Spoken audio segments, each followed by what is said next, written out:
This story delves into themes of existential dread, psychological suspense, and the unraveling of societal order. Listener discretion is advised. The air in Viridian City had tasted like rust and forgotten promises for years, but on that final night, as the last sliver of twilight bled from the sky, it carried something new, the metallic tang of absolute desperation. It wasn't a meteor, not a war, not even a plague that brought Viridian City to its knees. It was a silence, a slow, insidious erosion from within. People didn't just leave, they faded. Buildings didn't crumble, they simply became hollow, their purpose evaporating like morning mist, leaving behind only the ghost of what they once housed. And now here it was, the last train out, a rusted monstrosity of repurposed freight cars and salvaged passenger carriages, groaning under the weight of a city's final terrified breath. Every ticket was a lottery win, a death sentence for those left behind, and a gamble against an unknown future for those lucky enough to secure a seat. It was less a vehicle of salvation and more a rolling coffin, hurtling towards a destination no one truly believed in. Michael clutched the worn leather of his briefcase, the knuckles of his right hand bone white against the faded brown. His left hand, hidden deep in his coat pocket, fiddled with the smooth, cold surface of the emergency whistle his father had given him as a boy, a useless trinket in a world where no one was coming to save you. He sat hunched, trying to make himself smaller, trying to disappear into the threadbare upholstery of the seat. The carriage was packed, a sardine can of humanity, each person a silent scream of fear and frantic hope. The collective tension was a palpable thing, a heavy blanket smothering the air. Inside the briefcase, beneath a crumpled map of a city that no longer existed and a half-eaten granola bar, lay the true cargo, a small encrypted data drive. It was the only reason Michael had survived this long, the only reason he'd risked everything to be on this train, and quite possibly the only reason he might not survive the journey ahead. It hummed with a silent, dangerous power, a secret that had already cost so much. He scanned the faces around him, a mosaic of grim determination, barely concealed terror, and a profound bone-deep weariness. Then his gaze snagged, freezing a few rows ahead. Her profile was unmistakable, even after all these years. Emily. Her auburn hair, now streaked with gray and pulled back in a severe bun, still framed a face that held a quiet strength, but her eyes were different. Haunted. They looked like they'd seen the city's heart ripped out, piece by agonizing piece, and were still processing the blood on their hands. He hadn't seen her since the trial, since David's disappearance, since everything fell apart, leaving Michael with nothing but ghosts and a burden he wasn't sure he could carry. The sight of her here, now in this desperate place, sent a fresh wave of dread through him. Was it coincidence? Or was the past, like everything else in Viridian City, simply refusing to stay buried? The train lurched, a violent shudder that sent a wave of gasps through the packed carriage. The lights flickered, casting grotesque shadows that danced like specters on the grime-streaked windows. Outside, Viridian City was a canvas of deepening twilight, a bruised purple bleeding into an inky black, the last vestiges of its once proud skyline. The glistening towers that had promised a future of endless prosperity were now just skeletal fingers clawing at a suffocating sky. No streetlights hummed to life. No apartment glows flickered with the mundane rhythm of evening routines. Just the gaping, lightless windows of abandoned buildings, like empty eye sockets staring into the void, reflecting nothing but the encroaching darkness. The wind, a mournful dirge, whistled through the shattered panes, carrying the phantom echoes of a million vanished lives. The destination, a place optimistically called New Hope Settlement, was a rumor. A whisper passed through desperate crowds. A sanctuary beyond the reach of whatever was consuming Viridian City. But Michael knew better. There was no beyond anymore. There was only within, and the insidious rot was already spreading, a disease of the soul that left no trace, only absence. A sudden sharp clang echoed from the front of the train, followed by a hiss of steam. The conductor's voice, tinny and strained over the intercom, cut through the nervous chatter. "Ladies and gentlemen, we are experiencing a minor delay. Please remain seated. We will depart shortly." The words were meant to reassure, but they only sharpened the edge of panic, honing it into a razor-sharp certainty. In Viridian City, minor delay was often the preamble to catastrophe. Michael felt eyes on him, not just the general unease of a crowded space, but a specific prickling sensation on the back of his neck, a cold finger tracing his spine. He subtly shifted, trying to catch a glimpse in the reflection of the window, but saw nothing but his own gaunt face staring back. A stranger in the dim light, haunted by the same fear that gripped them all. Was it Emily, sensing his presence after all this time? Or was it someone else, someone sent to retrieve what he carried, someone who knew exactly what was on that data drive? He risked another glance at Emily. She hadn't moved. Her gaze was fixed on the window, watching the dying city recede, or perhaps watching it approach. A shiver ran down Michael's spine. He remembered the last time he'd seen that look in her eyes. The day David disappeared. The day the rumors started. The day he realized Viridian City wasn't just collapsing, it was being erased. The delay stretched, seconds turning into minutes that felt like hours. The air grew thicker, heavier, charged with unspoken fears. Every creak of the train, every whisper from a fellow passenger, every distant, unidentifiable sound from outside became a potential threat. Michael's grip tightened on his briefcase, his knuckles aching. He had to protect the drive. It wasn't just about his survival anymore. It was about exposing the truth, about honoring David, about making sure Viridian City wasn't just a forgotten tragedy. This wasn't just an escape, it was a desperate race against an enemy no one could see, an enemy that had already claimed Viridian City, and was now, he was certain, aboard this very train. The wheels screamed a final protest against the tracks, a metallic shriek that sounded less like movement and more like a final drawn-out gasp. Then, with a shudder that vibrated through his very bones, the train began to move. Slowly, agonizingly, it pulled away from the platform, leaving the skeletal remains of Viridian City behind. But the feeling of being watched, of being hunted, did not diminish. If anything, it intensified. He was on the last train out, but he was far from safe. He was just moving the danger from one dying place to another. The shuddering growl of the train's ancient engine ripped through the air, a metallic lament as it pulled away from the abandoned platforms of Viridian City. David pressed his forehead against the grimy window of his compartment, watching the skeletal remains of skyscrapers recede into the deepening twilight. Each clickety-clack of the wheels felt like a hammer blow against his own frantic heartbeat, a constant reminder that he was hurtling into the unknown, carrying a burden he still barely understood. The car he occupied was a relic, an antique marvel of polished wood and tarnished brass, smelling faintly of dust, mildew, and stale coffee.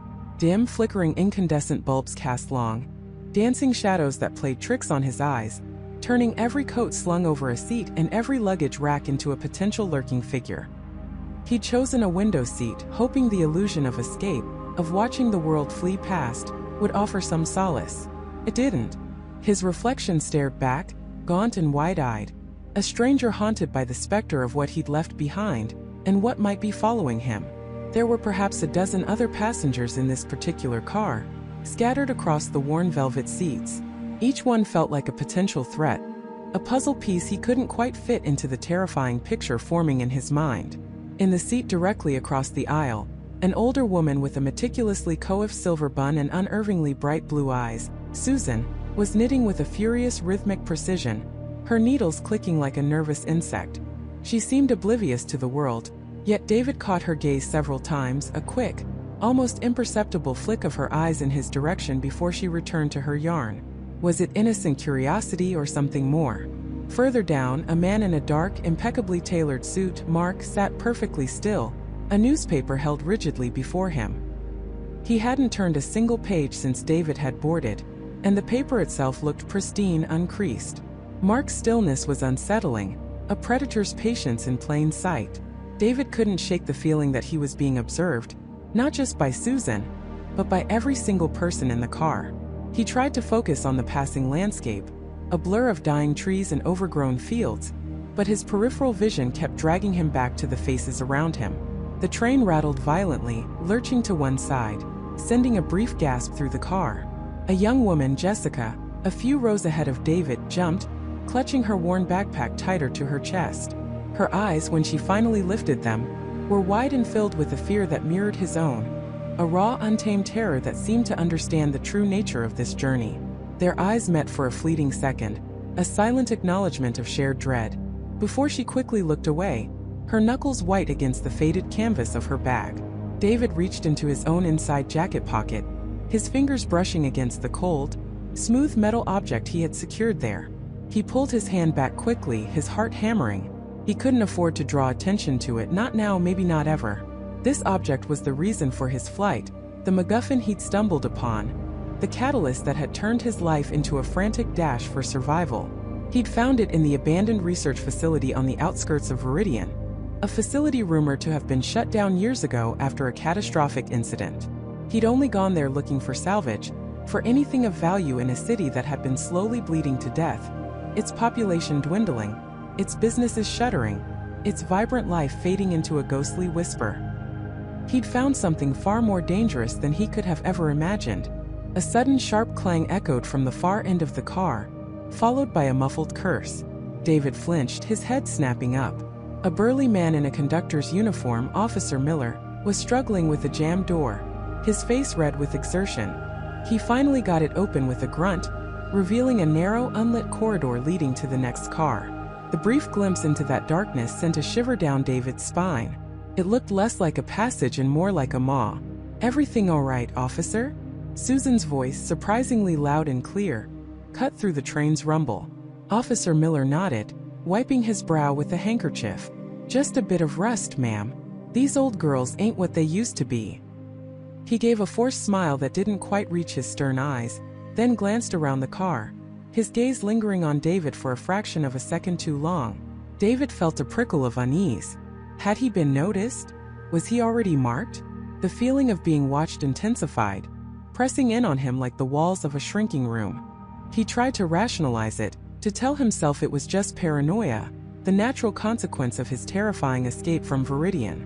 But the city hadn't just been dying, it had been hiding something. He'd seen it, felt it, the creeping dread that had settled over the once thriving metropolis like a shroud. People hadn't just left, they had vanished. Businesses hadn't just closed, they had been abandoned overnight, coffee cups still on desks, half-eaten meals on tables. The air itself had felt heavy with unspoken secrets, with the weight of something vast and sinister lurking beneath the surface. And he, David, had inadvertently unearthed a piece of it. He remembered the frantic dash through the facility, the flashing alarms, the guttural shouts echoing in the industrial canyons. He remembered the blinding light, the sudden surge of power that had knocked him off his feet just as he grabbed the object. And then the chase. A relentless, silent pursuit through the decaying streets, shadows moving in the periphery, the chilling certainty that they knew what he had. Who were they? He still didn't know. All he knew was the chilling efficiency of their pursuit, the way they seemed to anticipate his every move, to appear where he least expected them. They weren't police. Their methods were too clandestine, too brutal. They weren't criminals. There was a chilling organization to their chaos. They were something else entirely. Something born from the dying heart of Viridian. The train entered a long, dark tunnel. The lights in the car flickered violently, then settled into a dimmer, more unstable glow. The world outside vanished, replaced by the reflection of the car's interior, distorted and wavering. David's reflection stared back, but this time he wasn't alone. Behind him, in the reflection, a figure stood in the doorway between the cars, silhouetted against the faint light from the next compartment. It was too tall, too still, too dark. David's breath caught in his throat. He slowly turned his head, his muscles screaming in protest. But there was nothing there. The doorway was empty, the shadows playing tricks, the flickering lights creating phantom images. His heart pounded against his ribs, a frantic drumbeat of fear. He squeezed his eyes shut, trying to regain control, to convince himself it was just his imagination, a byproduct of exhaustion and terror. When he opened them again, his reflection was still there, but something was different. Tucked into the worn velvet of his seat, half hidden by his jacket, was a small folded piece of paper. It hadn't been there a moment ago. He hadn't put it there. His blood ran cold. With trembling fingers he reached for it, his eyes darting around the car. No one seemed to notice. Susan was still knitting, her needles a blur. Mark was still behind his newspaper. Jessica was staring out the window, her face a mask of worry. Officer Miller was nowhere to be seen. David unfolded the paper carefully. It was a single sheet, torn from a much larger document, the edges ragged. Scrawled across it in a hurried, almost illegible hand, were just 3 words. 3 words that drained the last vestiges of warmth from his body and plunged him into an even deeper abyss of fear. "They are here." The message was clear, direct, and terrifying. It wasn't a warning from outside, it was a warning from inside. Someone on this train knew. Someone on this train was aware of the danger, perhaps even a part of it. The fragile illusion of safety, of having escaped Viridian City, shattered around him. He wasn't just moving the danger, he had brought it with him. Or perhaps it had been waiting for him all along. The last train out was not an escape, it was a trap. And David was already caught. The realization hit David like a phantom punch to the gut, stealing the air from his lungs. A trap. The words echoed in the sudden, terrifying silence of his own mind, drowning out the rhythmic clatter of the train wheels. The relief, the desperate hope he'd clung to since boarding, evaporated, leaving behind a bitter metallic taste of dread. He wasn't free. He was merely being moved to a different cage, perhaps one far more insidious than the dying city he'd fled. His gaze darted around the carriage, no longer seeing weary travelers, but potential captors, unwitting pawns, or even fellow victims. Every face, every gesture, now held a sinister potential. The quiet woman across the aisle, Emily, who had seemed so lost in her book, now appeared to be observing him with an unnerving stillness. The burly man, Michael, who had grumbled about the cold earlier, now seemed to possess a watchful, almost predatory intensity as he stared out the window. Even the young couple, previously a symbol of enduring hope, now felt like a carefully placed distraction, their soft laughter a jarring counterpoint to the growing panic in David's chest. He clutched the worn satchel tighter, the weight of the package inside suddenly feeling like a lead anchor, dragging him down into the abyss of this unknown trap. Was the package the bait? Was he the target? Or was it everyone on this train? A collective cargo destined for something far worse than the collapse of Viridian City? His mind raced, trying to reconstruct the events leading up to this moment, searching for the crack in the facade, the missed sign. The evacuation order had been chaotic, rushed, almost too convenient. The government had declared Viridian City unsalvageable, a toxic wasteland, and urged all remaining citizens to evacuate on the last train out. A symbol of rescue, a final lifeline. But what if it was a lie? A carefully constructed narrative to funnel certain individuals, or a specific kind of cargo, into a controlled environment? David forced himself to breathe, to slow the frantic beat of his heart. Panic was a luxury he couldn't afford. If this was a trap, he needed to understand its nature, its architects, and its purpose. He needed to become invisible, to observe without being observed. He rose slowly, feigning a stretch, his eyes scanning the carriage. The train was long, he remembered. Multiple cars. He hadn't explored beyond his immediate vicinity. He needed to move to see what lay beyond this compartment. He needed answers. "Excuse me," he mumbled, stepping past Emily, who subtly lowered her book, her eyes briefly meeting his. There was a flicker there, a shared apprehension, or perhaps just a reflection of his own fear. He couldn't tell. He moved towards the end of the car, the connection to the next. The train itself felt different now. The polished wood and brass, once comforting in their antiquity, now seemed to gleam with a sterile, almost institutional sheen.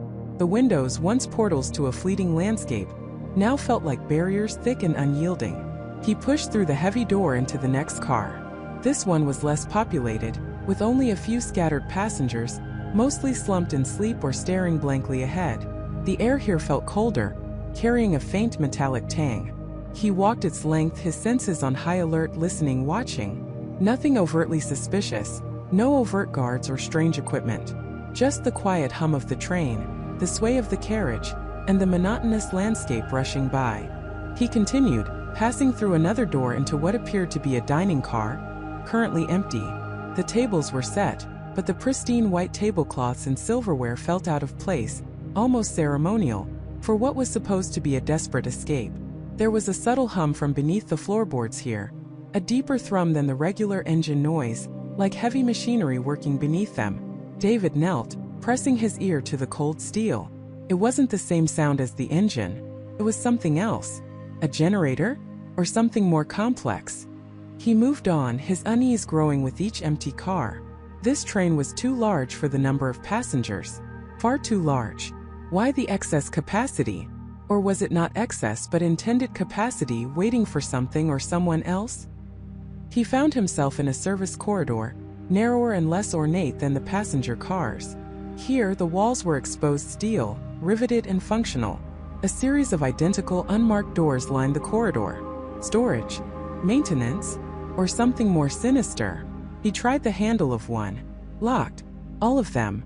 Then he noticed a small, almost imperceptible detail. Near the base of one of the doors, a faint scratch mark. Not a fresh one, but old, deep. And beneath it, just barely visible in the dim light, a tiny faded symbol etched into the metal. It looked like a stylized V with a broken circle around it. David's blood ran cold. He had seen that symbol before. It was the unofficial emblem of a secretive government research division in Viridian City, one rumored to be involved in highly classified, ethically dubious projects. A division that had been officially disbanded years ago, its existence denied by every public official. His heart hammered against his ribs. This wasn't just a trap. It was their trap. The V Division. But why? And why now? He moved back into the passenger cars, his mind reeling. He needed to get back to his seat to appear calm. He needed to think. On his way, he passed the dining car again. This time, the conductor was there, polishing a glass at the counter, his back to David. "Rough journey, isn't it?" the conductor said, his voice surprisingly soft without turning around. It made David jump. "Indeed," David managed, trying to keep his voice steady. "Long way to freedom." The conductor chuckled, a dry, humorless sound. He turned and David saw his eyes, ancient and knowing, fix on him. "Freedom. An interesting word for it, wouldn't you say, sir?" He set the glass down. "Where exactly do you think we're headed, Mr. Miller?" David's breath hitched. He hadn't told the conductor his last name. He'd only given his first name when he boarded. "How did you know my name?" he asked, his voice barely a whisper. The conductor smiled, a slow, unsettling curve of his lips. "I know everyone's name on this train, Mr. Miller, and I know why they're here. More importantly, I know why you're here." His gaze dropped to David's satchel, then back to his eyes, piercing and cold. Some things, once set in motion, cannot be stopped. This train, for example. And certain packages. A chill, far colder than the train's air conditioning, seeped into David's bones. The conductor knew. He knew about the package. And he knew David was trying to figure things out. This wasn't just observation. It was a direct challenge, a confirmation of the trap. "What are you talking about?" David tried to bluff, but his voice cracked. The conductor leaned closer, his voice dropping to a near whisper. Yet each word resonated with chilling clarity. "The last train out is a very specific designation, Mr. Miller. It implies a beginning, yes, but also an end. And sometimes the end is not a destination you choose." He straightened, moving away from the counter. "I suggest you return to your seat, Mr. Miller. It wouldn't do to cause a disturbance. We wouldn't want to alert our other guests to any undue excitement." His eyes flickered towards the empty passenger cars David had just traversed. The implication was clear. There were other people on this train, people David hadn't seen, people who were part of this trap. David backed away slowly, his mind a whirlwind of fear and dawning horror. The conductor was not just an employee. He was an overseer. And the V Division symbol, the strange hum beneath the dining car, the empty carriages. It all clicked into place. This wasn't an evacuation train. It was a mobile facility, a transport for something or someone.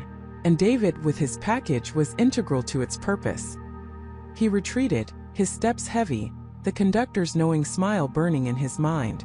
He passed Emily again. This time her book lay open on her lap, unread.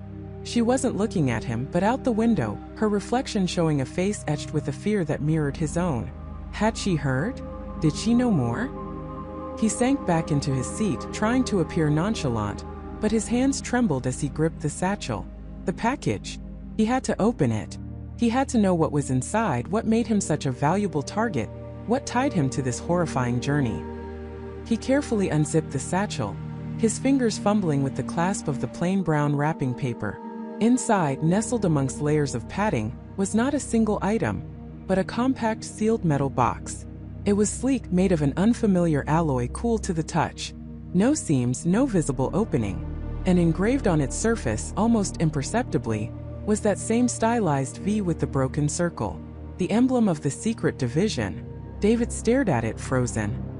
He hadn't just carried a package. He had carried a locked vault, a piece of the very conspiracy he thought he was fleeing. The contents were unknown, but their origin was terrifyingly clear. He wasn't just caught in a trap, he was carrying the key to it, or perhaps the very mechanism of its design. The train continued its relentless journey into the unknown, a metallic coffin hurtling through the night, and David knew, with a certainty that chilled him to the bone, that the true horror had only just begun. The train continued its relentless journey into the unknown, a metallic coffin hurtling through the night, and David knew, with a certainty that chilled him to the bone, that the true horror had only just begun. A cold dread seeped into David's bones, far deeper than the chill of the unheated carriage. His heart hammered against his ribs, a frantic drumbeat against the silence of his terror.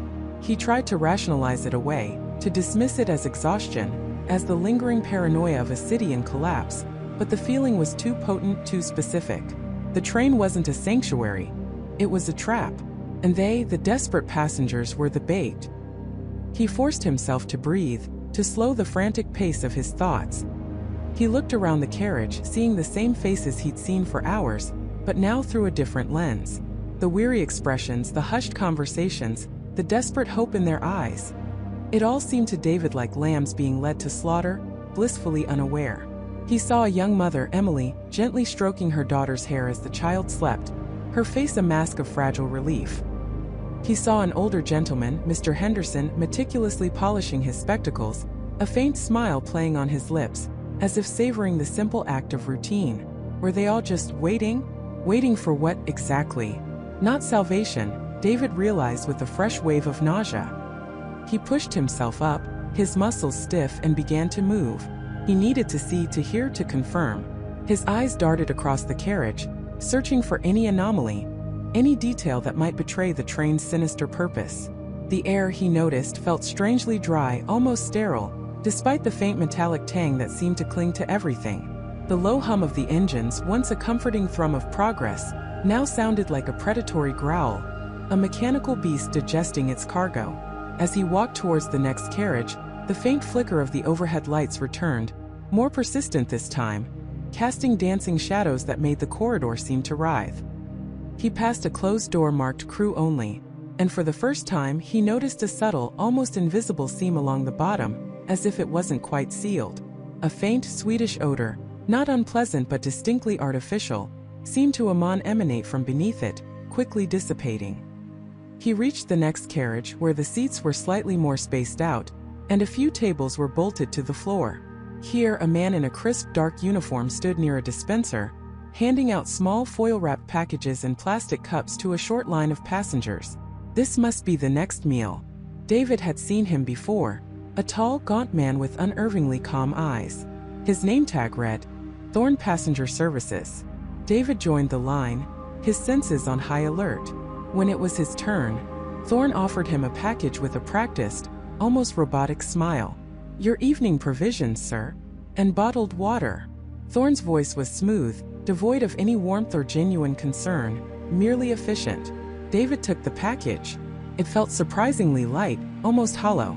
The plastic cup was filled with a clear liquid. "Thank you," David managed, trying to keep his voice steady. "Any idea when we might reach our destination?" Thorn's smile didn't waver, but his eyes seemed to harden for a split second. "The journey is proceeding as scheduled, sir. Please enjoy your meal." He offered no further details, no soothing words, just a polite dismissal. David felt a prickle of unease. Thorn was too composed, too perfect. He wasn't a Panic City employee. He was a functionary in a well-oiled machine. David moved away, the package and cup feeling heavy in his hands despite their lightness. He found an empty seat by a window. Outside, the landscape was a blur of featureless darkness, broken only by the occasional ghostly silhouette of a dead tree or a crumbling structure, swallowed almost immediately by the night. No familiar landmarks, no signs of life, just an endless, desolate expanse. The safe zone they were promised felt infinitely far away, or perhaps non-existent. He unwrapped the package. Inside was a small, compressed biscuit and a single hard-boiled egg. It looked meager, but sufficient for survival. He picked up the plastic cup. The liquid inside was clear, but it had a faint, almost imperceptible shimmer when he tilted it. He brought it to his nose, a very faint, sweet, almost medicinal scent. It wasn't just water. He was certain of it. He thought of the others, Emily and her daughter, Mr. Henderson, Michael. Had they already consumed this? He glanced around. Most passengers were eating quietly, some already drinking the liquid. Michael was a few rows ahead, talking animatedly with a woman David hadn't seen before. Michael took a long sip from his cup, then nodded, seemingly satisfied. David felt a surge of urgency. He needed to talk to Sarah. She was sharp, observant. She might have noticed something, anything. He quickly stowed his unopened package and the suspicious liquid, deciding to investigate it later. He needed to move to connect. He walked through the dining area, his eyes scanning for Sarah. He found her by another window, looking out into the impenetrable darkness, her shoulders hunched.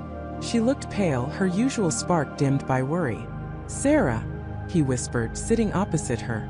She started, then looked at him, her eyes wide. "David, you look like you've seen a ghost." "Worse," he said, lowering his voice further. "I think I'm starting to understand what this train really is. It's not what they told us." Sarah leaned in, her gaze intense. "I know. Something's wrong. I can't get any signal on my comm unit, none at all. And the air, it feels processed. And the guards, or whatever they are, they don't look at you. They look through you." "The food," David said, pushing the unopened package towards her. "And this." He held up the cup of shimmering liquid. "This isn't just water. I think it's designed to do something to us." Sarah picked up the cup, sniffing it cautiously. "It's almost tasteless, but there's an aftertaste. Like faint metal, but also something sweet. I thought it was just the plastic." She frowned, her eyes narrowing. "I drank half of it. I felt a little lightheaded, but I put it down to fatigue." David felt a cold knot tighten in his stomach. "Lightheaded? Has anyone else seemed off to you?" Sarah scanned the carriage. "Well, there's that woman Martha a few rows back. She was so agitated earlier, worried sick about her family. Now she's just staring. Almost peaceful. Too peaceful." David followed her gaze. Martha, a woman in her late 50s, was indeed staring blankly out the window, a faint, almost beatific smile on her lips. It was unsettling. Her previous anxiety had vanished, replaced by an unnerving placidity. "They're pacifying us," David breathed, the realization hitting him with the force of a physical blow. Or worse, they're preparing us. He thought of the mechanism of its design, and the metallic coffin. This wasn't just a train, it was a mobile processing unit. "Preparing us for what?" Sarah whispered, her voice trembling. Suddenly, a series of muffled thumps echoed from beneath the floorboards, a rhythmic, heavy pulse that vibrated through the train's structure. It was a new sound, distinct from the engine's hum, a deep, resonant thrum that seemed to originate from the very core of the train. It felt deliberate, mechanical, like a giant heart beginning to beat. "That's new," Sarah said, her eyes wide with fear. "What is that?" David's gaze fell on a small rectangular panel on the wall near their seat, previously unnoticed. It was flush with the surface, almost invisible, but now, a faint, almost imperceptible green light pulsed from a tiny pinhole in its center, in sync with the new thumping rhythm. It was a diagnostic light or a status indicator, and it wasn't there before. Driven by a desperate impulse, David reached out and pressed his ear against the panel. He could hear it distinctly now, a low guttural whirring, like something being ground or filtered. And beneath that, a faint, almost human-like sigh, barely audible, quickly swallowed by the machinery. He pulled back, his face ashen. It's actively doing something," he stammered, his voice barely a whisper. "This train isn't just taking us somewhere, Sarah. It's processing us. The liquid, the air, the rhythmic thumping, we're not passengers. We're raw materials. And whatever that green light means, whatever that sound is, it means the process has just begun." "No. Michael, what are you talking about?" Sarah whispered, her voice a thin, reedy sound against the constant thrum. Her eyes, wide and disbelieving, darted between his face and the unsettling green glow. "Processing? Like what? We're people, not minerals." Michael grabbed her arm, his grip tight, almost bruising. "Think about it, Sarah. Everything since we got here. The forced sedation, the disorientation, the way they moved us like cargo. The identical compartments, the lack of any windows or controls. Why would a train need to pump liquid into passenger cars? Why would the air feel different? This isn't a journey to somewhere. It's a journey through something. And we're the ones being processed. A cold dread seeped into Sarah's bones, chilling her far more than the lukewarm liquid swirling around their ankles. She wanted to argue, to dismiss it as a panic delusion, but the words caught in her throat. The logic, however horrifying, was starting to make a terrifying kind of sense. The sheer impersonality of their situation, the way they'd been treated as interchangeable units, suddenly clicked into place. The green light intensified, throbbing with a slow, deliberate pulse. Each pulse seemed to coincide with a deeper thrumming vibration that radiated from the floor, up through their legs. It wasn't just the movement of a train anymore. It felt like the pulse of a massive, unseen machine. What do we do? Sarah's voice trembled. If we're being processed, what's the process? What are they doing to us? Michael scanned the seamless walls, his eyes desperate. I don't know, but we have to figure it out. We have to find a way out of this compartment, or at least understand what's happening. He knelt, plunging his hand deeper into the liquid. It was clear, odorless, but somehow felt slicker than water. He brought his fingers to his nose, sniffing cautiously. Nothing. No discernible scent. But as he pulled his hand out, he noticed a faint, almost imperceptible sheen on his skin, like a very thin layer of oil. It's not just water, Sarah, he said, his voice low and grave. It feels lubricating. Or maybe it's something meant to penetrate. We need to check the air too. Are you feeling anything strange? Sarah concentrated, trying to push past her fear. The air was different. It wasn't thin, but it felt heavy, almost viscous. Each breath felt like a slight effort, as if she were breathing through a very fine mesh. A subtle metallic tang now seemed to cling to the back of her throat, a taste she hadn't noticed before, or perhaps had dismissed as residual from her forced sleep.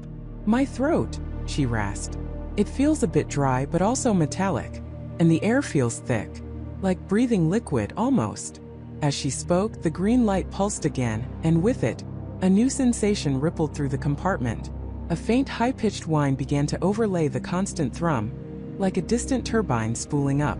It wasn't loud enough to be painful, but it was insistent, a new layer of mechanical dread.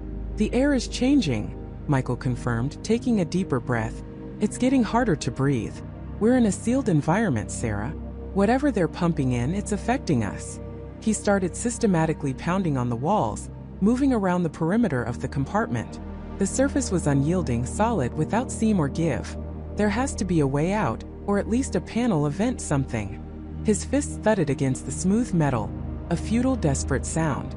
The other passengers remained still, slumped against the walls, their faces pale and slack.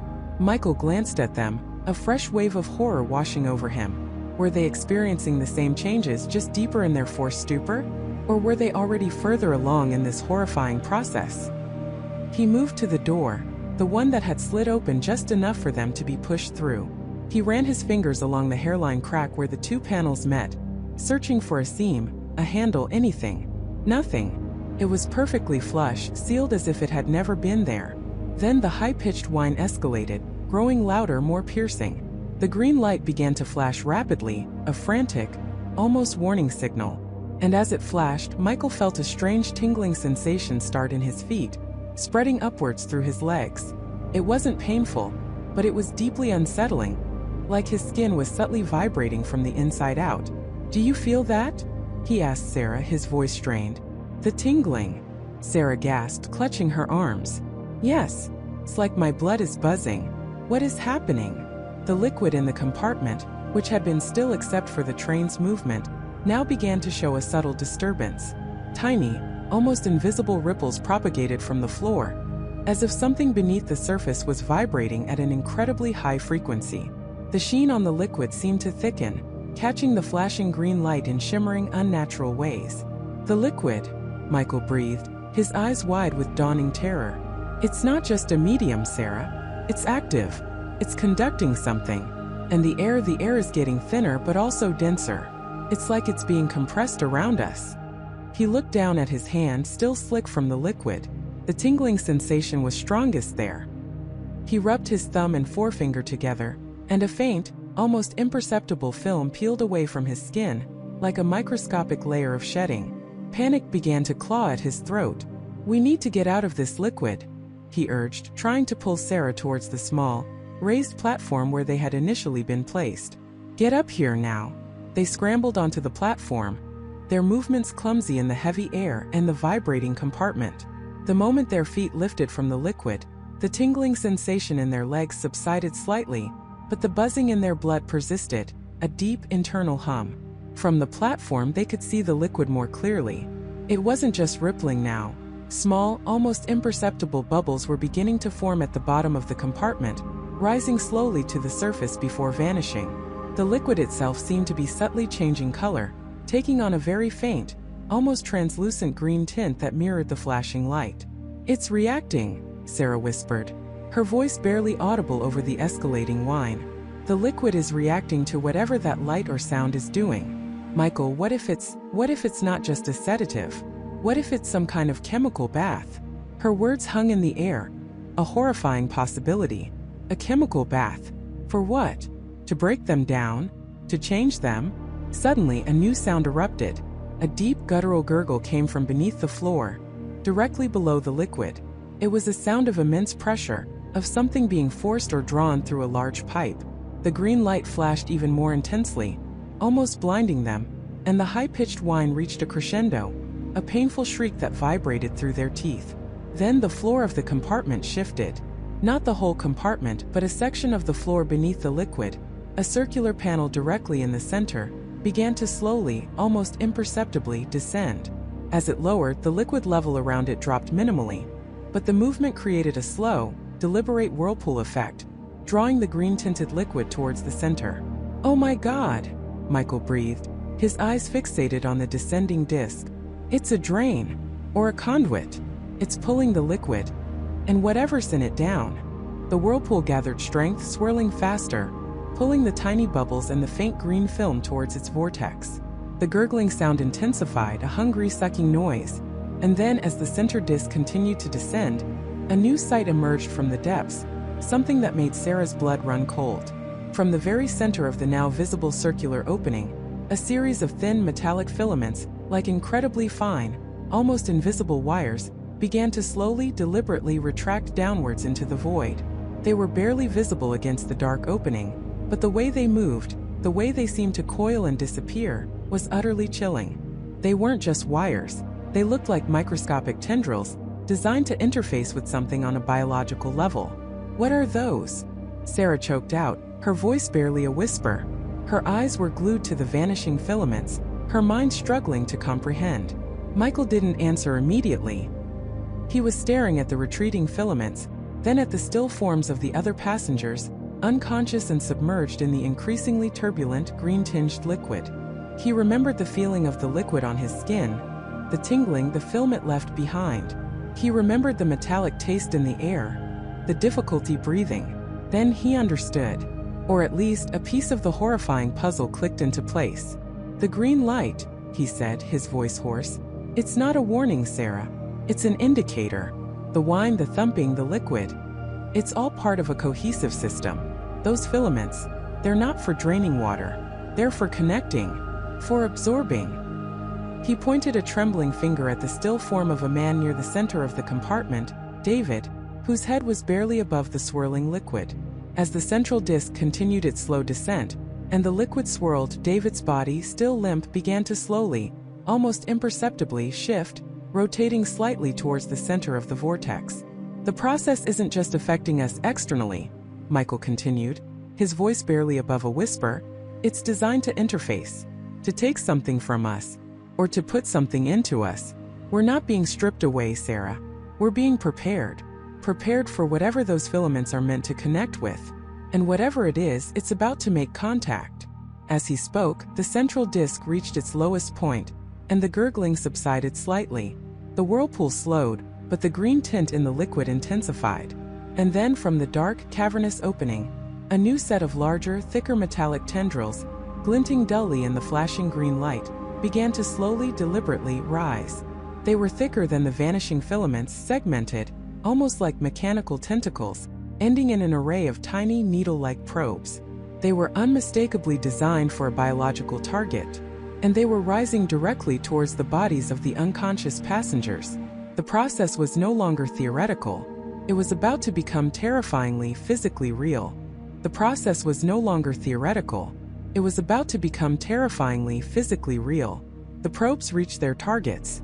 They didn't pierce with a violent thrust, but rather descended with an unnerving, deliberate slowness, the tips retracting slightly as they made contact with the skin, the forearms, the neck, just above the sternum.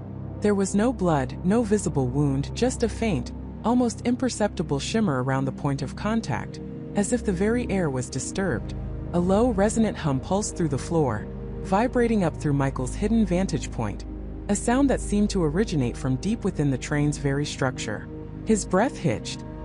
He clamped a hand over his mouth, not to stifle a scream. No sound would have escaped him at that moment, but to press down on the terror that threatened to erupt from his chest. He watched, paralyzed, as the process began. The first passenger to show a visible change was an older woman, perhaps in her late 60s, her silver hair fanned out against the plush seat. Where the probes had touched, the skin began to subtly shift. It wasn't a discoloration, more like a loss of definition, a smoothing out of the natural textures. Her wrinkles, moments ago etched deep with a lifetime of experience, seemed to soften, then fade, as if erased by an invisible hand. Her complexion, previously pale and slightly sallow, took on an unnatural porcelain-like sheen. Her breathing, already shallow from the sedative, became even more imperceptible. Then came the eyes. Still closed, but beneath the lids, a faint ethereal glow began to emanate, a soft, pulsating light that was neither blue nor green, but a spectral blend of both. It pulsed with the same rhythm as the hum vibrating through the train. This wasn't healing. This wasn't revival. This was something else entirely. Something alien. Michael's mind raced, trying to reconcile the image before him with any known biological process. It was like watching a living statue being meticulously sculpted, not from clay but from flesh. The transformation was slow, agonizingly so for Michael, who felt every second stretch into an eternity. Yet it was also impossibly swift, covering the woman's entire body in less than a minute. The porcelain sheen spread, her limbs subtly elongated, her frame becoming impossibly slender, almost delicate. The glow beneath her eyelids intensified, then dimmed, leaving behind an unsettling stillness. When the probes retracted, they did so with the same deliberate grace, disappearing back into the ceiling with a soft hiss. The woman remained utterly motionless, her face now devoid of any recognizable human emotion, a perfect, unblemished mask. She was still but not asleep, not alive in any way Michael understood it. She was preserved, transformed. He watched in horror as the exact same process began on the man beside her, then the young woman across the aisle, and then another and another. The car, once filled with the silent, unconscious forms of people, was slowly becoming a display case of these new, unsettling figures. They were flawless, serene, their expressions blank, their bodies subtly altered, almost idealized, but utterly devoid of the spark of life. This wasn't a medical procedure. This was an artistic one, a grotesque, horrifying art, performed on unwitting canvases. The dying city wasn't dying from a disease that killed. It was dying because its inhabitants were being changed, replaced. And this train, this last train out, wasn't an escape. It was the final processing line. A cold dread seeped into Michael's bones, colder than the metal of his hiding place. He felt a primal urge to scream, to warn the others, to burst out and fight, but his body remained frozen, his mind a whirlwind of disbelief and terror. The guards, the conductors, they moved with an almost robotic efficiency, their faces impassive. Had they already undergone this transformation? Was that why they seemed so detached, so unnervingly calm? Their eyes, had they also held that faint spectral glow at some point? He looked down at his own hands, then gripped the cold metal beam he was hiding behind. He was still himself. Flesh and blood, fear and adrenaline. He was still human. And that meant he was next. Or worse, he was about to witness the end of humanity, one passenger at a time. The thought galvanized him. He couldn't just hide and watch. He couldn't become one of them. He had to do something. But what? He was trapped in a moving train, likely miles from any civilization, surrounded by these things, or their operators. He slowly, carefully began to shift his weight, trying to ease himself out from under the seats without making a sound. His muscles screamed in protest from the cramped position, but the pain was a dull ache compared to the terror that gripped him. He needed to get out of this car. He needed to find a way to stop this, or at the very least to escape. As he moved, a glint of light caught his eye from the floor beneath one of the newly transformed passengers. It was small, metallic, partially obscured by the edge of the seat. Curiosity, a dangerous companion to terror, nudged him. He strained his neck, trying to see what it was. It looked like a small, flat device, no bigger than a credit card but thicker, with a single tiny blinking red light on its surface. It wasn't a phone. It wasn't a wallet. It looked technological. And it was dropped, not placed. Could it have fallen from the transformed passenger? Or perhaps from one of the operators?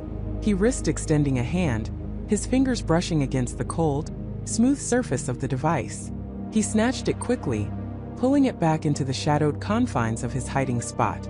It was heavier than he expected, solid and cool to the touch. The blinking red light was steady, rhythmic. There were no buttons, no visible screen, just a smooth, featureless surface. What was this? A tracker? A data storage device? Or something else entirely? He carefully turned it over in his hand. On the underside, etched in tiny, almost invisible script, were a series of symbols he didn't recognize, followed by a single familiar word: Elias. Elias. The name echoed in his mind. Elias Thorne, the man who had warned him, the man who had urged him to take this train, only to be found dead. Was this his?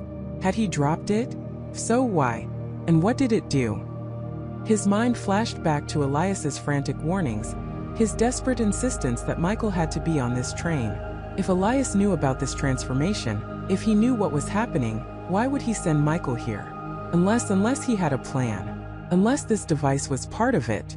Michael squeezed the device in his palm, his gaze sweeping across the car. The probes were retracting from another passenger, leaving behind another pristine, unmoving figure. The air was thick with the faint metallic tang of whatever substance had been deployed. The silence was unnerving, broken only by the rhythmic hum. He needed to be careful. He needed to be smart. He was one man against whatever this was. He couldn't afford a mistake. His only advantage was that they didn't know he was there. Yet, he slowly, meticulously began to crawl towards the end of the car, away from the active transformation zone. He aimed for the door leading to the next car, hoping it wasn't locked, hoping it wasn't guarded. His heart hammered against his ribs, a frantic drumbeat against the train's steady, sinister hum. Every creak of the train, every subtle sway, felt like a thunderclap, threatening to expose him. He moved inch by agonizing inch, his eyes scanning for any movement from the guards, any shift in their rigid posture. They continued their rounds, their gazes sweeping over the seats, never quite lingering, never quite focusing. It was as if they were observing a process they had seen countless times, a routine operation. As he neared the door, he heard a faint click, a metallic sound that was distinct from the train's ambient noise. He froze, pressing himself against the floor. One of the guards, a tall, gaunt man with unerringly steady hands, was standing beside the door, his back to Michael. He was inserting a small, key-like object into a panel beside the door. A soft, green light illuminated briefly, then faded. The door was locked. Of course it was. They weren't letting anyone out or in without authorization. Michael's hopes plummeted, but only for a second. He remembered the device in his hand. Elias's device. Could it be a key? A communication device? Something to disrupt this whole horrific procedure? He had to get closer to the door, closer to that panel. But the guard was right there. He waited, holding his breath, until the guard moved away, continuing his slow patrol down the aisle. Michael seized the opportunity, scurrying the last few feet to the door. He pressed his ear against the cold metal, listening. Nothing. Just the hum. He looked at the panel. It was a simple interface, a small slot for the key, and a few indicator lights. No keypad, no biometric scanner. Just a physical key. He pulled out Elias's device. It was flat, rectangular, but not quite shaped like a traditional key. It had no teeth, no distinct shape to fit a lock. But what if it wasn't a key in the traditional sense? What if it was a data chip? A bypass? He cautiously tried to insert it into the slot. It didn't fit. Not perfectly. It was too wide, too thick. His heart sank again. He was trapped. But then, as he pulled it back, his thumb brushed against a barely visible seam on the side of the device. With a soft click, a thin metallic blade, no wider than a fingernail, slid out from one end. It was intricate, almost like a miniature circuit board, but rigid. And it was exactly the shape and size of the key slot. Elias, you brilliant, terrifying man. Michael felt a surge of adrenaline, mixed with a chilling understanding. Elias had known. He had known everything. And he had given Michael the means to fight back. He took a deep breath, his hand trembling slightly. He inserted the blade of the device into the slot. It slid in smoothly, perfectly. The green light on the panel flared, brighter this time, and then with a soft, almost imperceptible thunk, the door unlocked. He slowly, carefully turned the handle. It moved. The door was no longer secured. But now what? Opening it would make noise. It would draw attention. And what awaited him in the next car? More of the same? Or something even worse? He was deep inside enemy territory, armed only with a mysterious device and the desperate will to survive. The train hurtled onward, carrying its cargo of transformed souls, and one terrified, defiant human, towards an unknown, horrifying destination. He had opened a door, but he hadn't escaped the nightmare.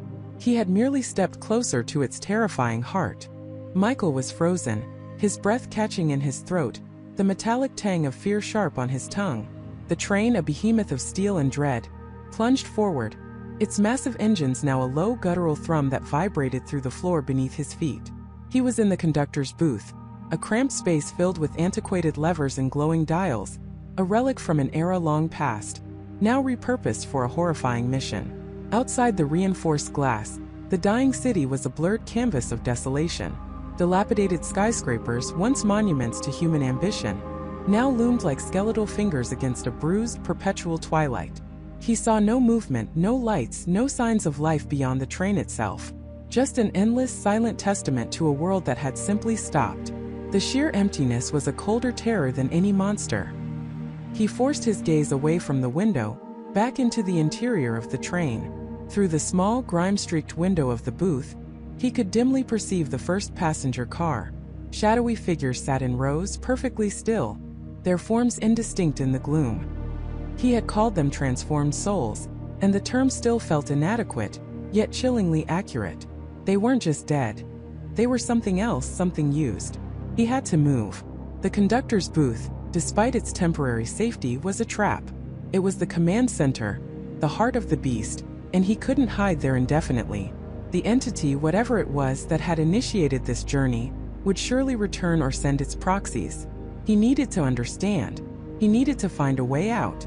Taking a deep, shaky breath, Michael slowly, carefully, pushed open the heavy door that separated the booth from the first passenger carriage. The sound of its ancient hinges groaning was amplified in the eerie silence, making him wince.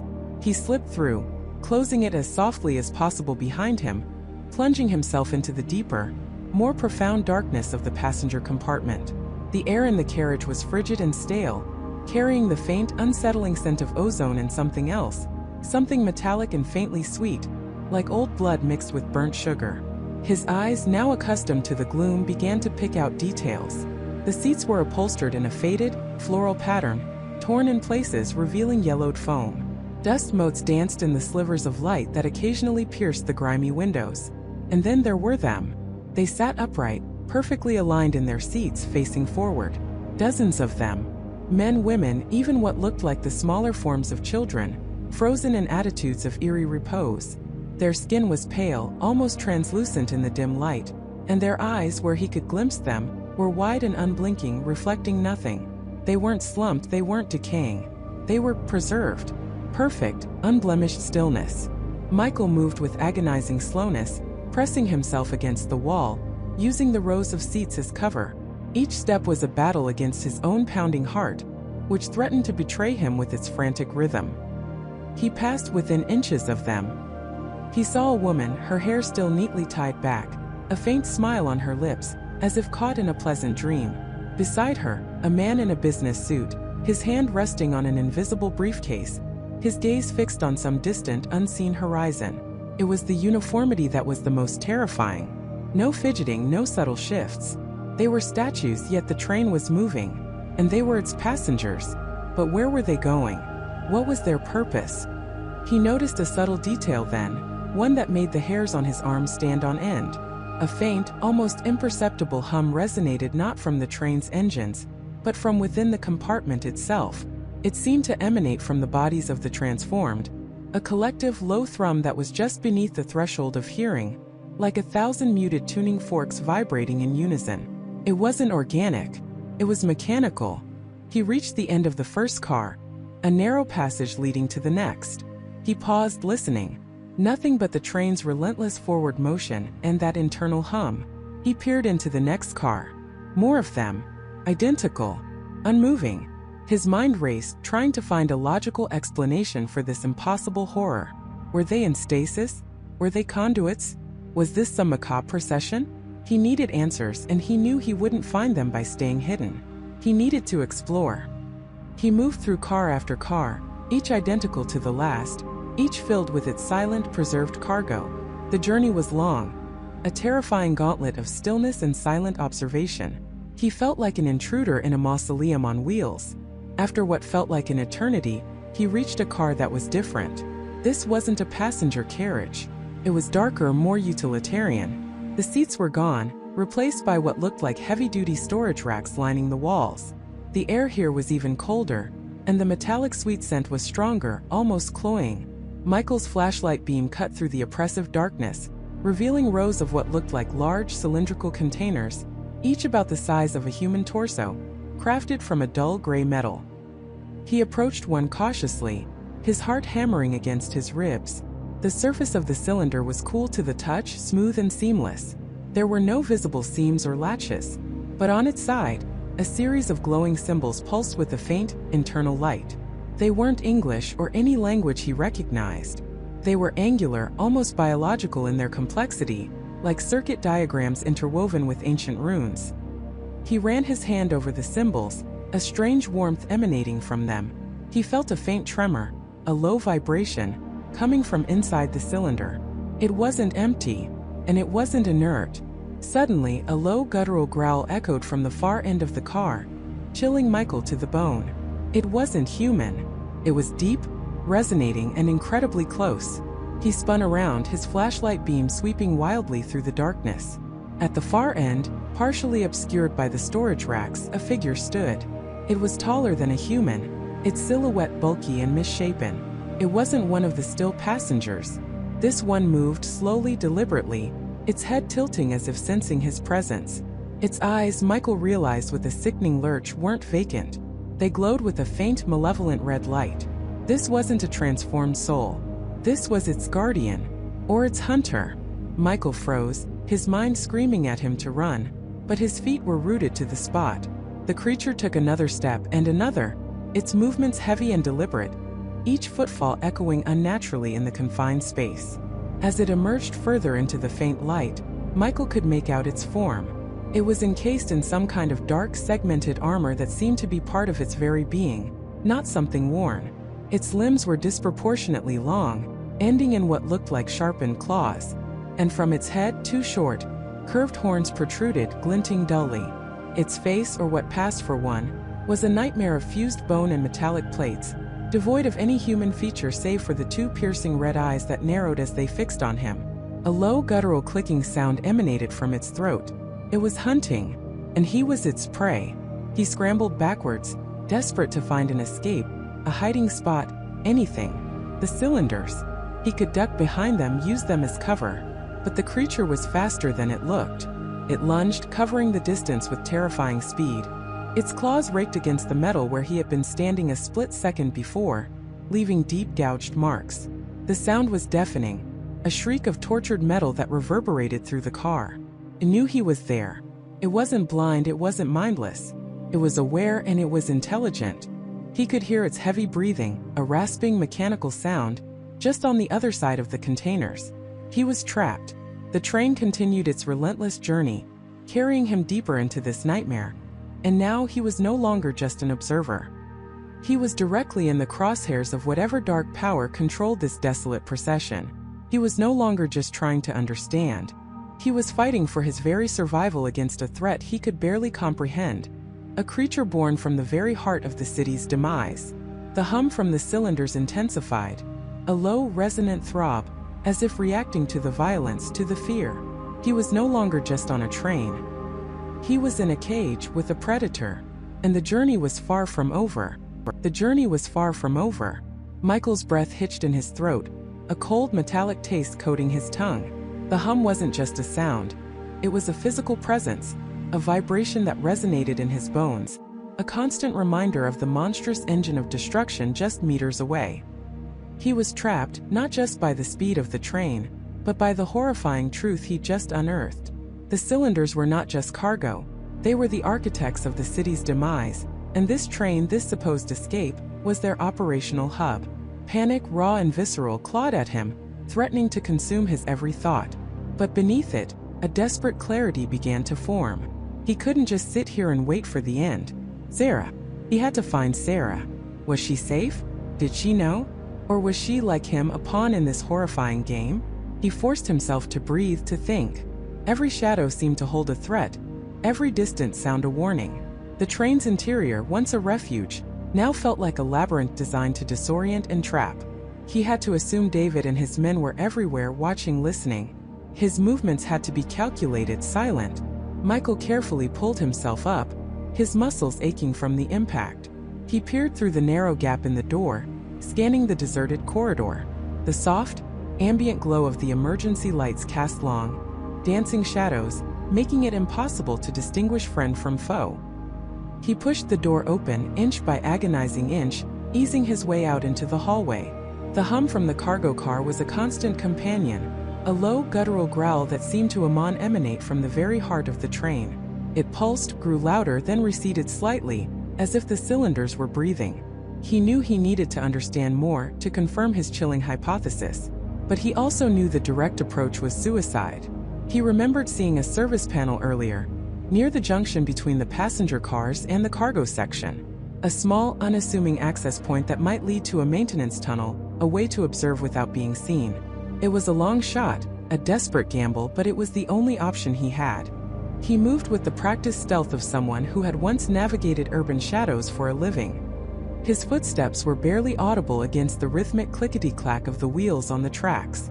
Each car he passed felt colder, emptier than the last, the few remaining passengers huddled in their seats, oblivious or simply resigned to the encroaching dread. Their faces, illuminated by the flickering emergency lights, were masks of fear and exhaustion, their eyes reflecting the distant, infernal glow of the dying city.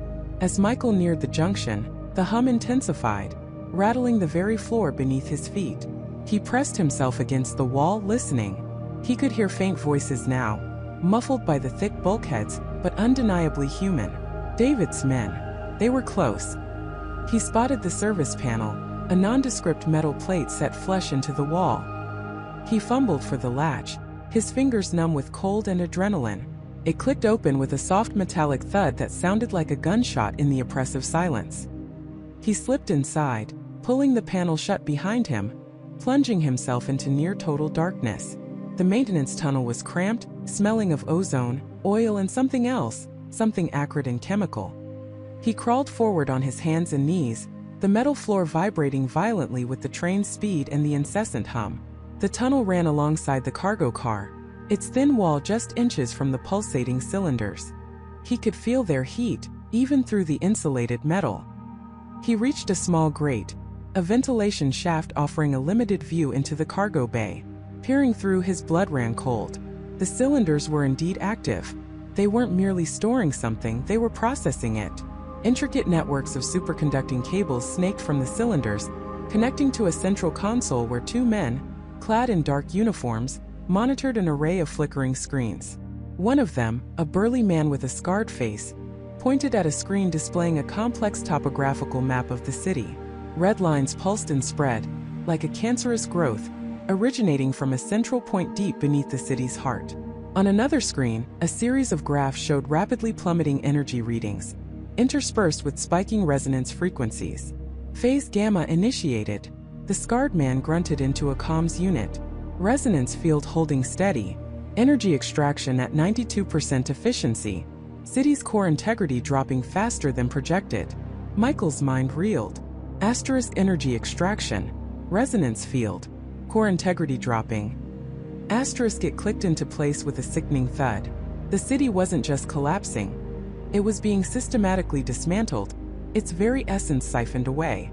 He He remembered the old legends, the whispered tales of the city being built atop a unique geological formation, a vast crystalline matrix that provided an inexhaustible, clean energy source.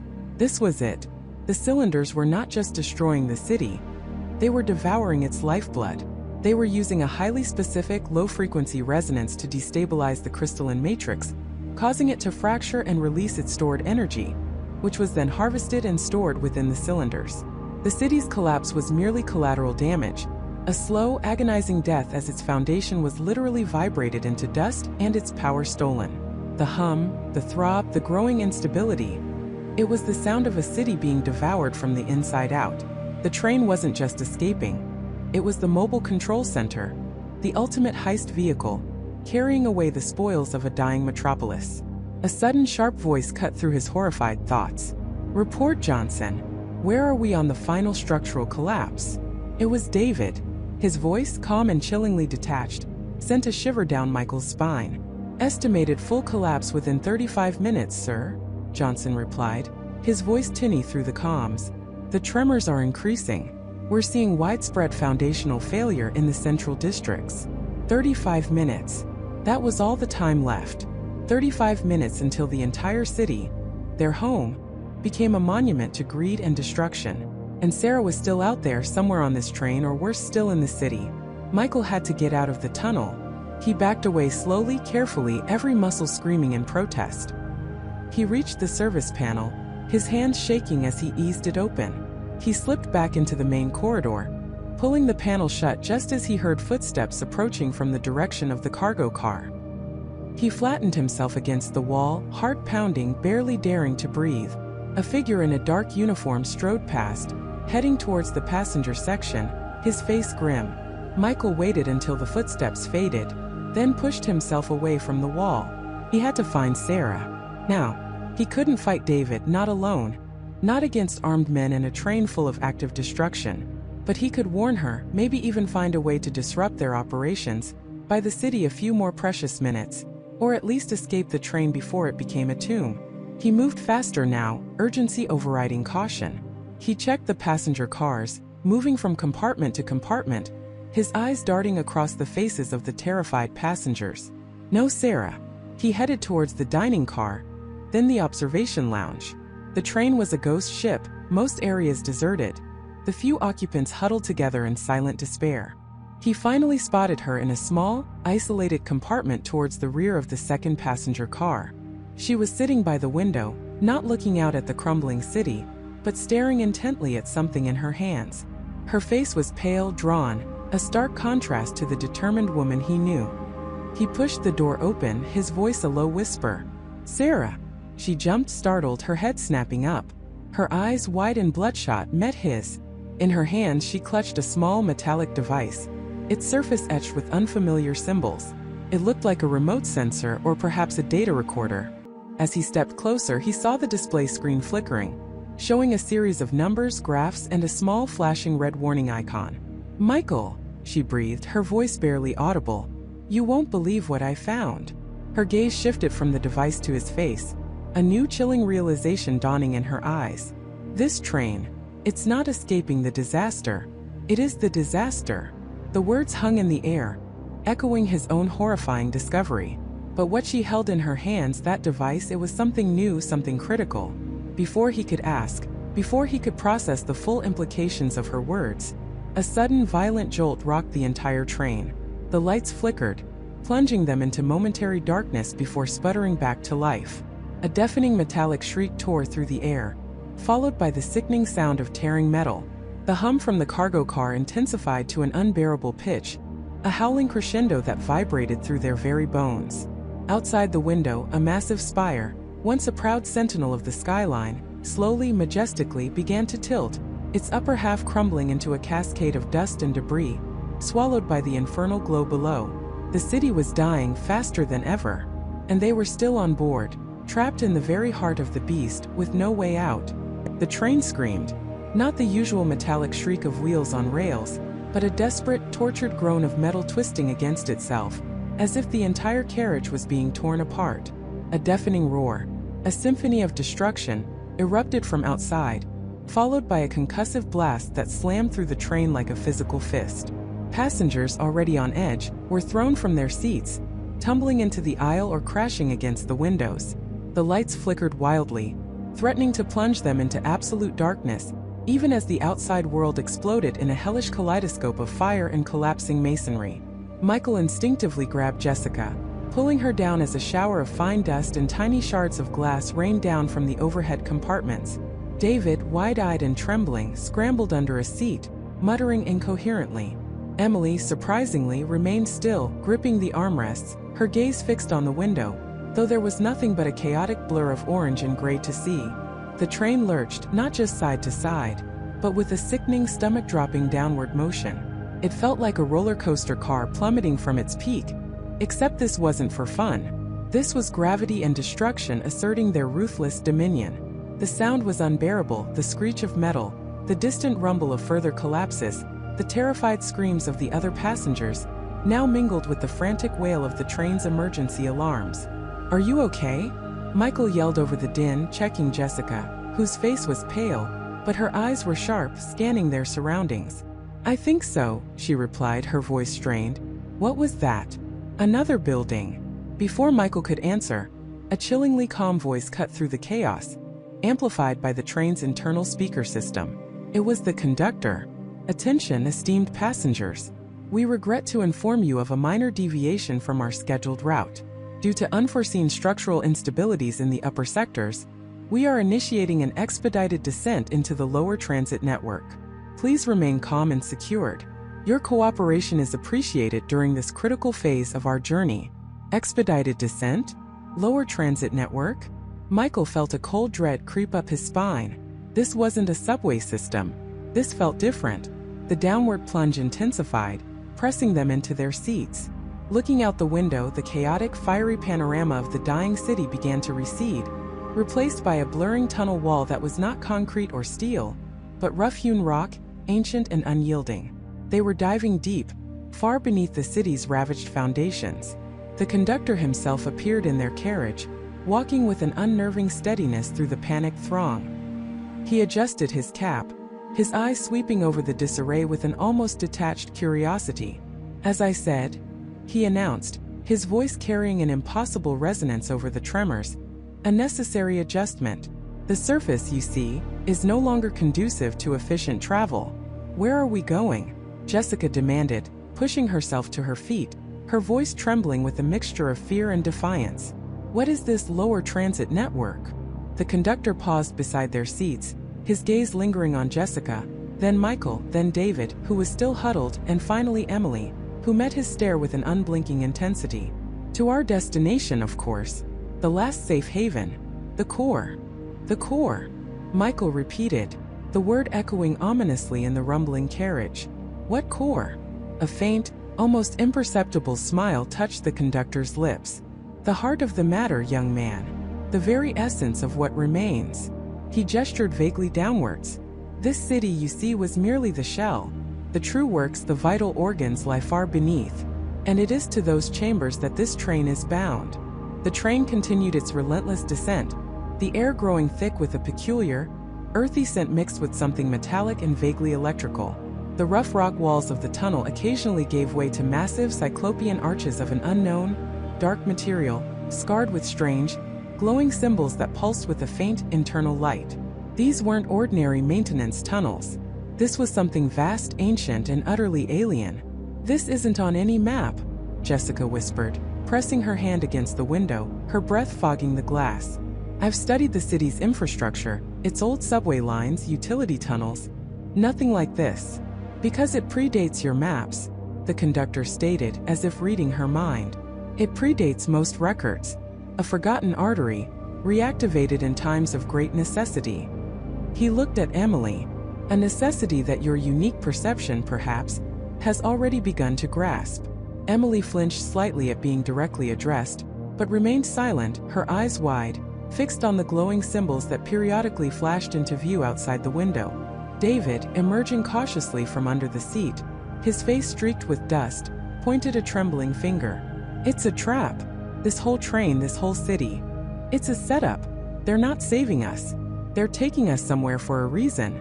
His voice rose to a hysterical pitch. "They want something from us. Or they're bringing us to something." "Indeed, Mr. Hayes," the conductor said, a hint of something that might have been amusement in his tone. "The journey always has a purpose, and every passenger, however inadvertently, plays their part." He turned, his silhouette outlined against the strange, pulsing light of the tunnel, and moved towards the front of the train, leaving them to grapple with his unsettling words. The train leveled out slightly, but the sense of being deep underground intensified.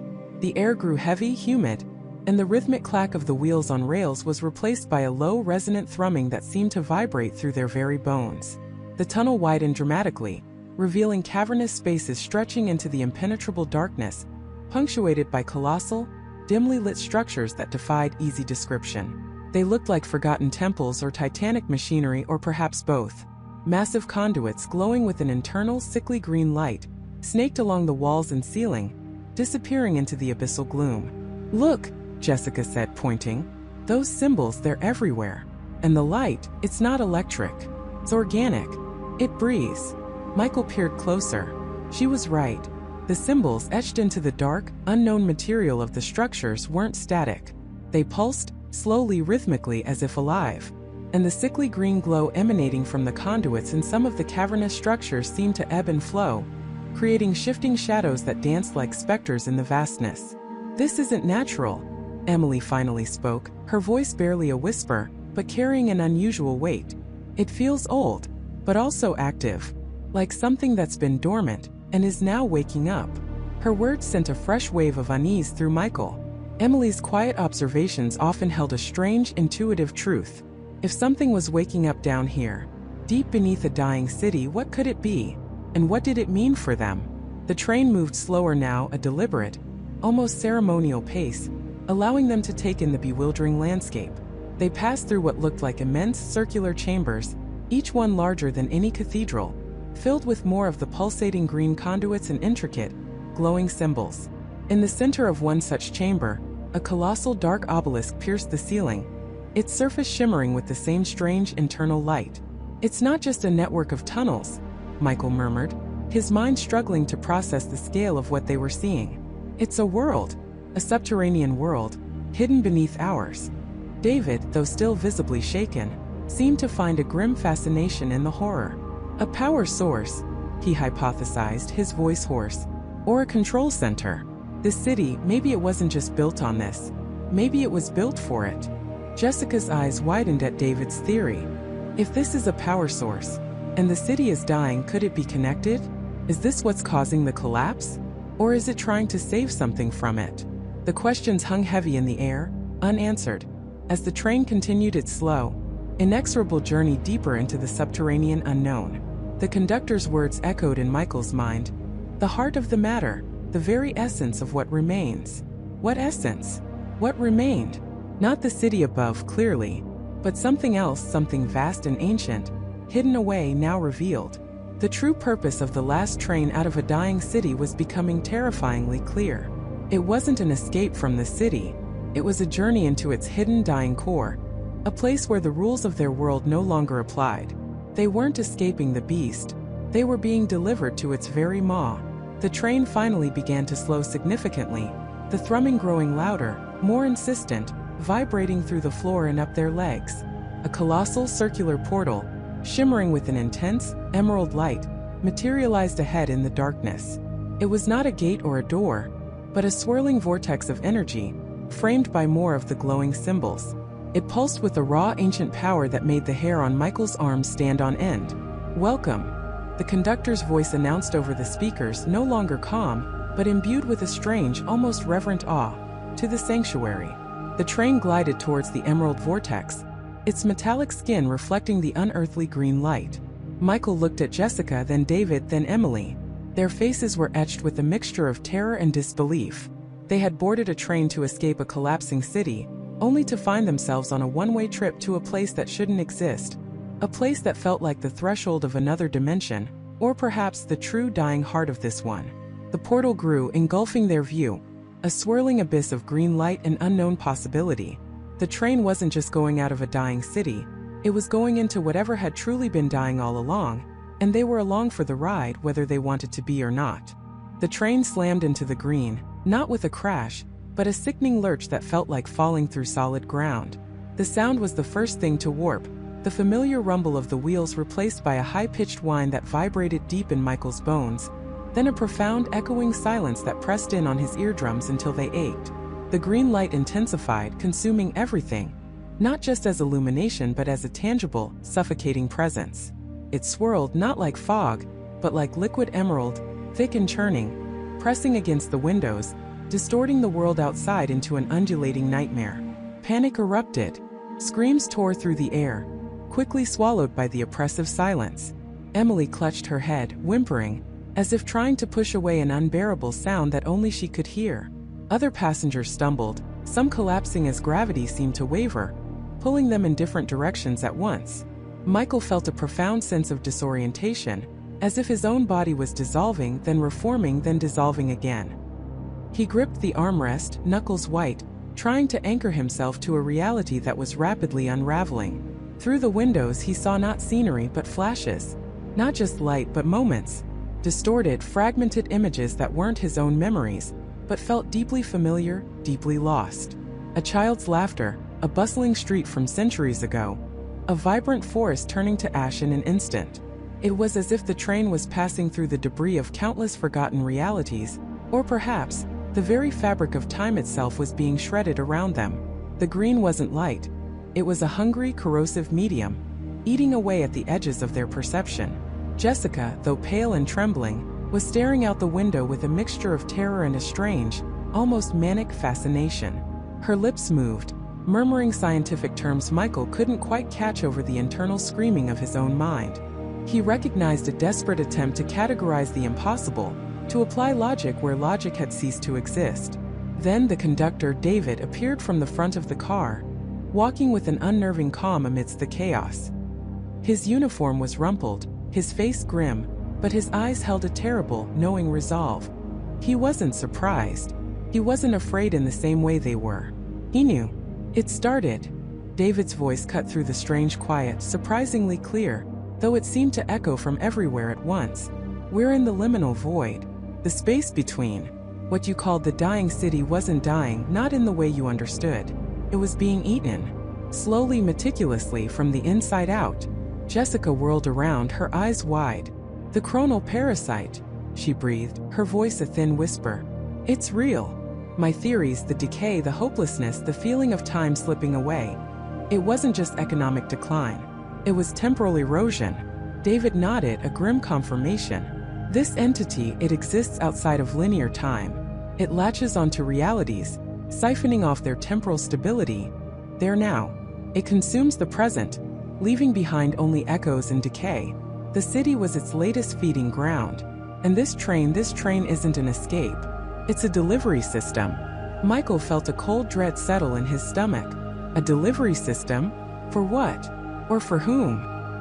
He looked at the terrified faces of the other passengers, some now staring vacantly, their skin beginning to shimmer faintly, as if they were losing definition. He saw Emily, tears streaming down her face, her hand still pressed to her temples, but her eyes held a vacant, faraway look. She was fading. They were all fading. We're inside it now, David continued, gesturing vaguely at the swirling green outside. This isn't just a portal, it's its stomach, its core. It's a being of pure temporal consumption. Every moment, every memory, every future that never was. It's all here being digested. The train, Jessica interjected, her scientific mind overriding her fear. It's shielded. It's a temporal anchor, but it's also a conduit, a way to deliver a counteragent directly to its heart, to sever its connection to our reality. And what is the counteragent? Michael demanded, his voice hoarse, barely audible over the internal pressure building in his head. David looked at him, his gaze heavy. The counteragent is a temporal destabilizer, a concentrated burst of raw, unaligned time energy. It's designed to disrupt the parasite's internal chronal structure, to create a critical feedback loop that will force it to detach or to unravel itself. And what happens to us? Michael pressed. David hesitated, then looked away. The calculations were imprecise. We believe the train with its shielding might survive the initial feedback. The passengers, it's a gamble. A necessary one. The alternative was the slow, agonizing death of our entire timeline. The implications were horrifying. He watched as an elderly man across the aisle seemed to flicker, his form momentarily becoming younger, then older, then flickering out of existence for a split second before reappearing, visibly weaker. A young woman sobbed silently, her hair turning white in patches, then reverting to its normal color, then turning white again. The entity was actively feeding on their temporal stability, their very being. The train shuddered violently, the green light outside intensifying further, now showing streaks of darker, almost black energy swirling within it. A low throbbing hum began to resonate through the car, a sound so deep it felt like the world's own heartbeat, but one that was dying. "We're nearing the core," David announced, his voice strained now. He pointed forward through the front window, where the green abyss was coalescing into a colossal, pulsating heart of obsidian green, radiating an awful magnetic pull. It was not a physical organ, but a nexus of temporal chaos, a point where all stolen time converged. David moved with renewed urgency towards the conductor's cabin. "Jessica, make sure the primary chronal emitters are online. Michael, stay clear of the console. This is going to be volatile." Jessica, despite her terror, was already moving, her fingers flying over a hidden panel she'd revealed near the front of the car, wires and circuits glowing faintly. She was muttering equations, her brow furrowed in intense concentration. The train itself began to change. Strange conduits of light pulsed along its interior walls, connecting to the central console. The air grew heavy, thick with static and the smell of ozone. The windows, which had been holding back the green, now seemed to absorb it, the light bleeding through the glass, making the entire car glow with an eerie, sickly luminescence. Michael watched, frozen, as the train accelerated, plunging directly towards the pulsating obsidian green core. He was no longer a passenger. He was part of the payload, part of the weapon, and the weapon was about to detonate with them inside. The train slammed into the core, not with an impact but a complete dissolution of boundaries. The green light exploded inward, engulfing everything. Michael felt himself stretched, pulled apart, not physically, but across the very dimensions of his existence.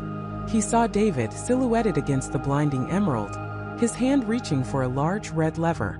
He saw Jessica, eyes wide, screaming, but no sound escaped. And then he saw himself, or fragments of himself, flickering through countless alternate lives, countless failed choices, countless possibilities that had been devoured. The train was gone. The car was gone. There was only the green and the terrifying, all-consuming unmaking of everything, as David's hand closed around the lever, pushing it down. David's hand closed around the lever, pushing it down. The immediate sensation wasn't pain, but a profound, sickening unhooking. It began in his fingertips, a subtle vibration like a string being plucked too hard, reverberating up his arm, then through his chest, his skull. It wasn't a physical force, but an internal one, as if the very atoms of his being were losing their grip on each other, threatening to fly apart.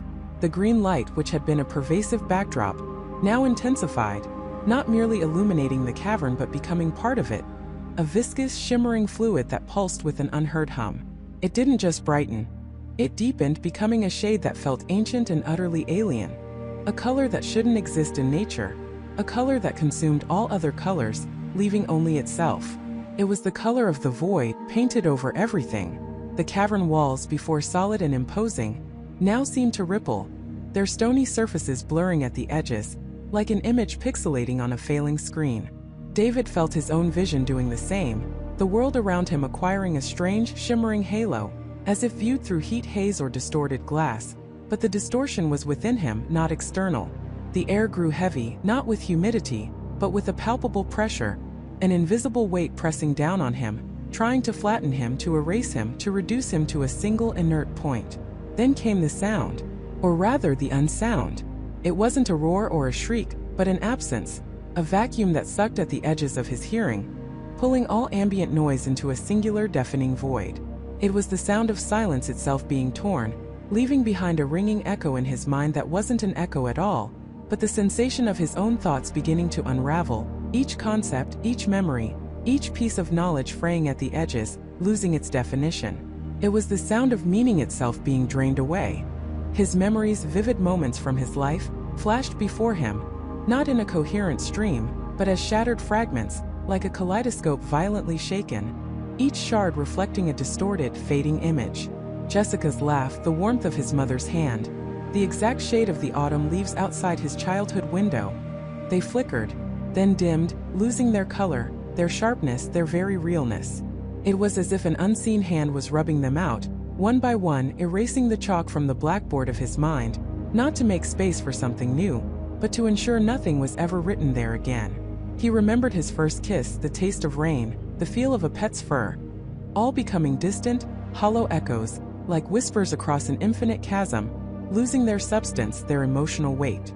The joy, the sorrow, the love, the anger, they were all becoming indistinct, merging into a gray, featureless wall. A cold dread, far deeper than any fear he'd known, began to bloom in his chest, expanding with each fading memory, each dissolving sensation. This wasn't a reset. This wasn't a do-over. This was a devouring, a final absolute consumption. He had thought he was buying time, resetting the clock, but he was merely offering himself up as the ultimate sacrifice, the final payment for a debt he hadn't fully understood. The green light surged, washing over him. It wasn't light anymore. It was a physical force, a current that coursed through his veins, replacing his blood, his bone, his very essence with its alien shimmer. He felt his legs weaken, his knees buckle, but there was no ground to fall to. The floor beneath him was dissolving, melting into the same viscous green, becoming indistinguishable from the walls, the air, the very space around him. He was losing his footing not just on solid ground but on reality itself. His skin prickled, then began to glow, a faint, internal luminescence that signaled the breakdown of his cellular structure. He looked at his hands, which had gripped the lever, and saw them now as translucent, ghost-like, the skin becoming a filigree of shimmering light, revealing the skeletal structure beneath, which in turn began to blur, to fade, like an image slowly losing focus until it was just a haze. This wasn't putting things back. This was taking them apart, bit by agonizing bit. And he was fully terrifyingly conscious for every single moment of it. The consciousness itself, that was David, was the last thing to go, stretched thin, observing its own horrific annihilation. And in the terrifying final moments of his conscious existence, a chilling realization pierced through the dissolving fog of his mind, clear and sharp as a shard of ice. The device wasn't for him to activate a reset. It was a fail-safe, purge mechanism. The unmaking wasn't to undo choices, but to undo consequences. And David, with his chain of escalating errors, his desperate attempts to alter what couldn't be altered, his relentless pursuit of a different outcome, had become the ultimate consequence. He was the anomaly, the infection, the knot in the thread that needed to be cut from the fabric of existence itself. He hadn't found a solution. He had triggered a cosmic immune response. The city, the train, the people, they weren't dying in the traditional sense. They were being unmade because David had twisted the fabric of their shared reality too much. His choices, his desperate interventions, his relentless desire to control, had created a cascade of inconsistencies, a flaw in the grand design. And the green, this terrifying, all-consuming green, was the universe's immune system, purging the disease, reasserting its immutable order. He had been so focused on saving the city, but the city was just a symptom. He was the cause. His very existence in this twisted timeline was the problem. He saw it, then, not with his eyes, which were fading into the green, but with a pure, unadulterated understanding that transcended sight. He saw the vastness, the intricate, delicate balance of every moment, every decision, every ripple in time and space. He saw that the universe, in its infinite complexity, was self-correcting, and that sometimes the correction involved absolute deletion. And he saw himself as a disruptive tremor, a cancerous cell that had grown too large, threatening the integrity of the whole, demanding its own excision. The last train out of a dying city wasn't an escape for humanity. It was an escape from David, a chance for the city itself to shed the burden of his existence, to return to a state where his choices had never been made, where his presence had never caused the unraveling. Those who got on the train, perhaps they were the fragments of reality that still held true, the pristine threads that could be rewoven into a new, stable pattern. And David, trapped here, was the frayed, broken thread, destined for eradication, forever removed from the loom of existence. His thoughts became fragmented, less his own, more echoes of a universal truth, cold and indifferent. He remembered the feeling of the lever, the false hope it had offered, the seductive whisper of redemption, of a clean slate. But there was no clean slate for the one who created the mess. Only erasure. Only the ultimate, chilling consequence of believing one could play God with reality. The green light enveloped him completely now.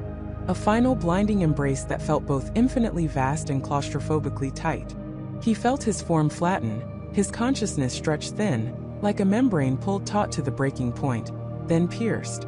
There was no sensation of pain, only an overwhelming sense of less. Less of himself, less of his past, less of his future, less of everything he had ever been. He was being distilled, reduced, pulverized, not into dust, but into pure, unadulterated nothingness. His existence was being unwritten, deleted from the cosmic ledger. His last coherent thought was not of regret, but of a profound cosmic irony, a silent, horrifying laugh echoing through the void. He had sought to save a city, to correct his mistakes, to exert control over fate. In doing so, he had merely provided the catalyst for his own undoing, becoming the very thing that needed to be expunged. The ultimate act of self-destruction, disguised as an act of salvation, a final fatal miscalculation. He had pressed the button not to reset the game, but to delete his own character from the server. Then there was nothing. No light, no sound, no David. The green light pulsed one last time, a final deep breath, a lingering shimmer of residual power, and then slowly began to recede, coalescing back into the cavern walls, settling into a dormant, almost imperceptible glow. The air cleared, the impossible pressure lifting. The cavern, once a place of violent unmaking, was now still, silent, pristine. It was as if nothing had ever disturbed its ancient quiet. The device, the lever, the green light, they all receded into the background, becoming mere features of the rock, indistinguishable from the natural formations. Waiting, patiently waiting, waiting for another disruption, waiting for another anomaly, waiting for another series of failed choices to accumulate, for another reality to fray at the edges, for another desperate soul to stumble upon the ultimate solution, only to discover it was the ultimate trap. Because the universe, David had learned in his final terrifying moments, was not kind. It was merely efficient. It did not forgive mistakes. It simply erased them. And sometimes the most dangerous choice of all was the choice to try and undo what was already done, to meddle with the fundamental laws of cause and effect. The last train out of a dying city was not a destination. It was a consequence. A brutal, inescapable sorting. And for some, there was no train, no escape, no second chance. Only the unmaking. Only the green. Only the silent, absolute void where a life, a city, a whole twisted reality once was. And now it was gone. Perhaps even now, in some other reality, a different David was making a different choice. Or perhaps in a vast, indifferent cosmos, our choices too are being weighed, counted, and judged. And if they accumulate enough, if the fabric of our reality frays too much, what mechanism, what green light waits to unmake us as well? The thought lingers long after the echoes of the unsound have faded, a chilling whisper in the silence of what remains.